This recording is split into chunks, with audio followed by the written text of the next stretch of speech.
Hey guys, hi, good to be with you. We're talking about the beautiful thing called grace.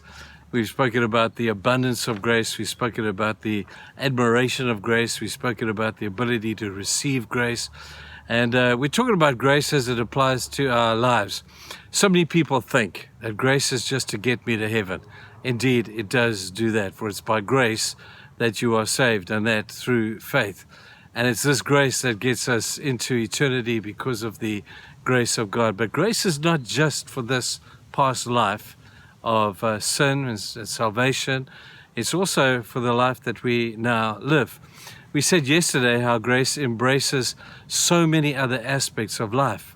One of the aspects of life that I want to just remind you of today is that the wonder of God's grace embraces this thing called suffering.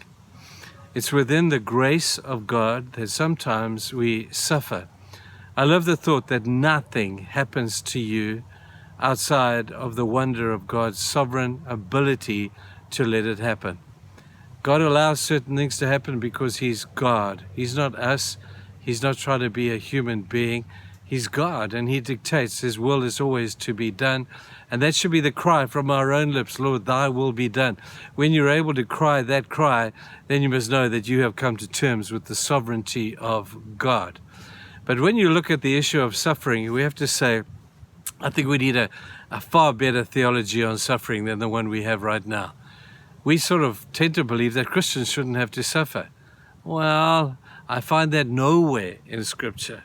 If you can find it somewhere, and in a balance of finding all the different verses that speak into it, please let me know. But Christians are not immune to this thing called suffering. We do, however, suffer differently. When we suffer under the knowledge and the understanding of the sovereignty of God, suffering takes on a completely new light. I love it in Psalm 91 where it says, those who are suffering hide in the shadow of His wings, and they find this beautiful place of comfort. They find rest in His presence. Suffering is a guarantee.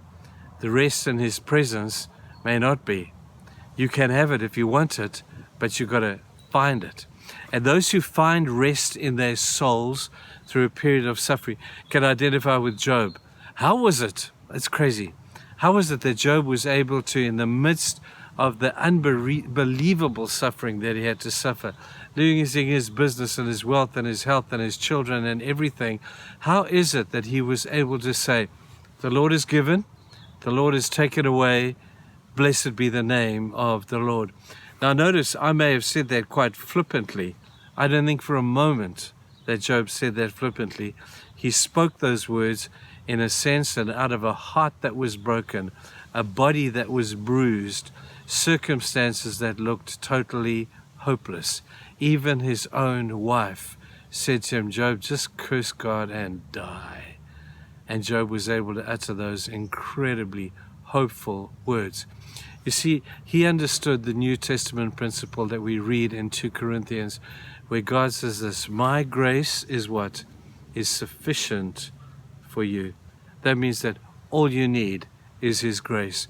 You don't need His grace plus a good, worldview. You don't need His grace plus a great counselor. You don't need His grace plus anything other than just simply the grace of God. His grace is sufficient for you. Now we know that that grace comes in different shapes and forms, and we allow God to determine what shape or form that will be for us. But if you're going through a period of suffering today, if you're going through a period of relational crisis, maybe you've had an accident or a trauma or received a phone call or a family member has passed away, I don't know what it could be.